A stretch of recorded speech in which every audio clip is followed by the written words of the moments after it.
I'm Miss Gregory. I'm a first grade teacher here, and I'm going to be reading from the Wish Tree, chapters 21 through 24. So let's get started. Chapter 21. Bongo, I said, early that morning as the last stars faded like weary fireflies. There's something I need you to do. Does it involve potato chips? Bongo mumbled. No. Then I'd rather sleep. It's about Samar. You promised you'd let me sleep in. I didn't promise. You implied. I want to grant Samar's wish. This roused Bongo. She'd fluttered down to her favorite branch, the one she nicknamed home plate. Bongo liked to watch the kids play softball at the elementary school.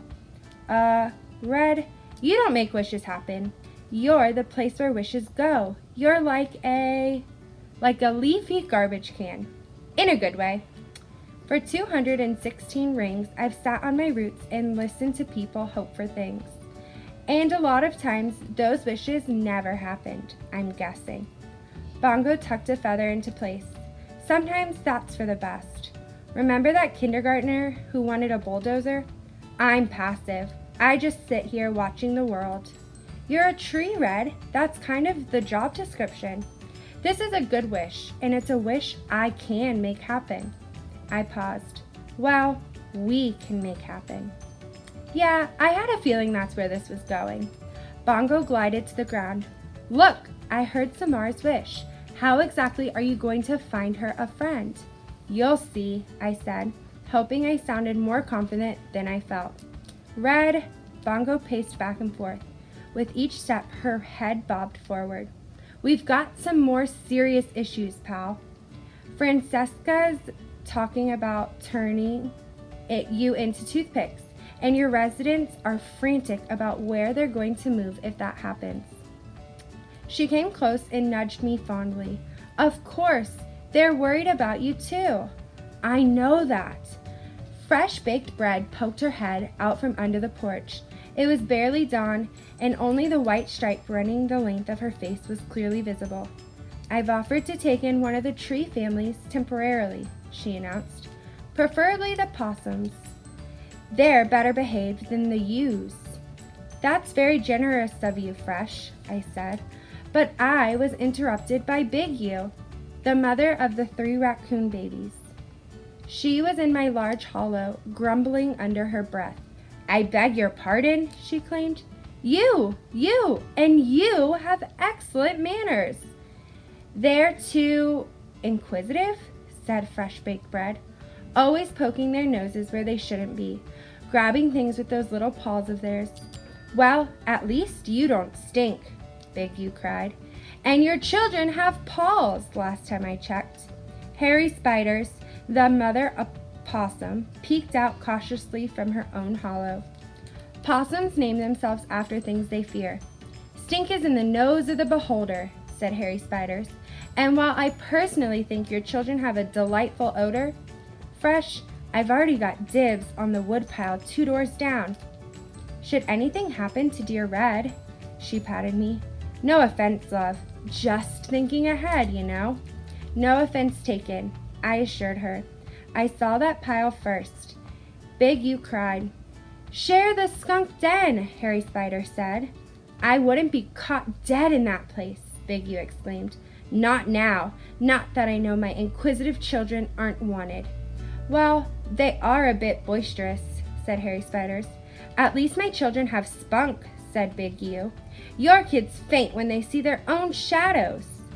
Playing possum is a useful adaptation, said Harry Spiders, her pink nose twitching. The world is a dangerous place, and in any case, we can't control it. It just happens. There's a picture. If I may interrupt, came a cool voice from my highest branches. It was Agnes. There's a nice-looking linden tree 2 blocks away, just vacated by a gray squirrel family. We're looking at it as a possibility, but there's a tomcat that runs loose there. Collar, no bell, so that's an issue. Also, a big, slobbery dog. In fairness, all dogs are slobbery, Bongo observed. I really think you should all calm down. I interrupted. Let's not buy trouble. One day at a time, my friends. Who knows what tomorrow may bring? The mothers glared at me. I heard a great deal of sighing. Too much, wise old tree? I asked. Too much, wise old tree, Bongo confirmed as everyone retreated into their homes in a huff. They're all a bit tense, Bongo said. Worried about your situation. I can see that. I'm worried too, Bongo said in an almost whisper. I know, I said gently, but every cloud has a silver... Red? Bongo interrupted. Sorry. There must be something I can do, Bongo said. You're a good friend, Bongo, but sometimes all you can do is stand tall and reach deep. Red! Sorry, I said again.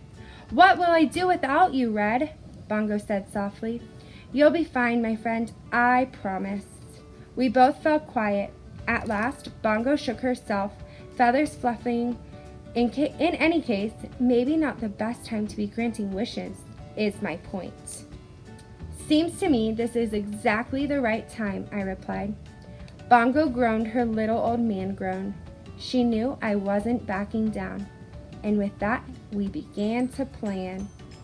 Do I go on to chapter 22? Chapter 22. We executed plan number 1, an hour and a half later when Stephen headed off to school. He'd gotten only as far as the sidewalk when Bongo dove straight toward his backpack. Poking at the zipper with her beak, she crawled frantically. When crows want to be loud, they can be extremely loud.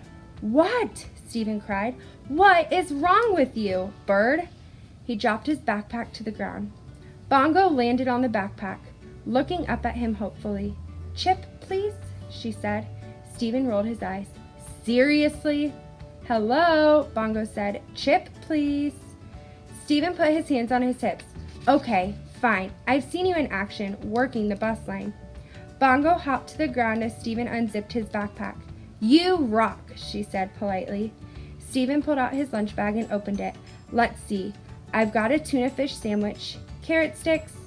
But before he could say anything more, Bongo plunged into the backpack, grabbed a sheet of paper, and flew skyward. Hey, that's my English homework, Stephen cried. Come back here, you thief! Bongo flew high into my branches and landed with a victorious caw. Stephen stalked around the bottom of my trunk, where the yellow police tape encircled me. Please, Crow, he pleaded. I'll give you my whole sandwich. Please? Bongo perched on the paper, freeing her beak. No way, she replied. A few more minutes of grumbling, and Stephen gave up. Great, he muttered as he grabbed his backpack. Miss Kellerman is never going to believe me when I tell her a crow ate my homework. Chapter 23. When Samar exited her house, it was time for the rest of our plan. She paused, as she always did, to say hello, and Bongo, as she always did, said hello back. But this time, Bongo surprised Samar by landing on her shoulder and presenting her with a mangled piece of paper. Samar took it from Bongo. This has Stephen's name on it. Why on earth do you have it? No way, Bongo said, by way of an answer. Well, I'll be sure he gets this, Samar said. Bongo gave a little call and headed back to me. Perfect, a simple plan, beautifully executed. Samar would give the homework to Stephen. They'd strike up a conversation about the crazy crow in the big oak tree. They'd laugh, they'd share. They'd realize that they have a lot in common. Voila! Friendship. It was a great plan, except for the part that came just seconds later. The part where Samar noticed a friend of Stephen's walking by. She dashed over and asked him to give Stephen the piece of paper. And that was that. Meddling isn't as easy as I thought it would be, I confessed to Bongo. Hey, I did my part. You are wonderful, I said. Well, we'll just have to try again. We don't have a lot of time. Red, Bongo said with a sigh. Please don't remind me. Chapter 24. That afternoon, we tried plan number 2. This isn't going to work, Red, Bongo said, strutting back and forth on the lawn. Pessimist, I said. Optimist, she replied. Secretly, I had my doubts, though. Our second plan required help from one of the babies. There'd been much bickering over which baby would get to assist us, but then there'd be plenty of bickering ever since Francesca's threat to cut me down. It frustrated me to see my residents, the ones who'd miraculously been getting along so well, turn on one another when faced with a problem. Granted, it was a big problem, but if I could handle it, it seemed like the least they could do was behave during our last days together. Bongo flipped a penny she kept in her collection of treasures, and we arrived at our helper, the smallest baby possum flashlight. "Let me get this straight," said Bongo. "You're afraid of Flash?" "Shh," Harry Spiders hissed. "We try not to say that word around him." "So what do you actually call him?" Agnes asked. "He answers to Flash," Harry Spiders explained. "Well, Flash," said Bongo. "You understand the drill, right? You pretend to be dead. You guys are good at that, right?" Flash nodded excitedly. "Possums are the best dead pretenders in the world. So you play dead. Samara and Steven see you as they're coming home from school." "We're hoping they come at about the same time today," I interrupted. "And they freak out," Bongo continued. "See the cute little maybe dead baby. Talk about what to do." "Are you certain this is safe?" asked Harry Spiders. "I'm feeling a little faint just thinking about it." We'll all be watching, and Steven and Samar are smart kids," I reassured her. "They'll know not to touch a sick animal. So they get to their parents, call a wildlife rescue place, or maybe a vet, and while they're busy," Bongo continued, "little Flash runs back to his den. Samar and Steven come back out, have a good laugh about the vanishing possum. Maybe the parents even get to talking." "I really think you would do a better job," Big U complained. "She's a born actor. Or you. "This has been officially decided," Bongo said firmly. "We flipped the penny, remember?" "Just saying," Big U muttered. Down the street, the school dismissal bell rang. "Places, everyone," Bongo urged. "This is totally going to work," I said. "This is totally going to fail," Bongo said at the very same instant. That's the end.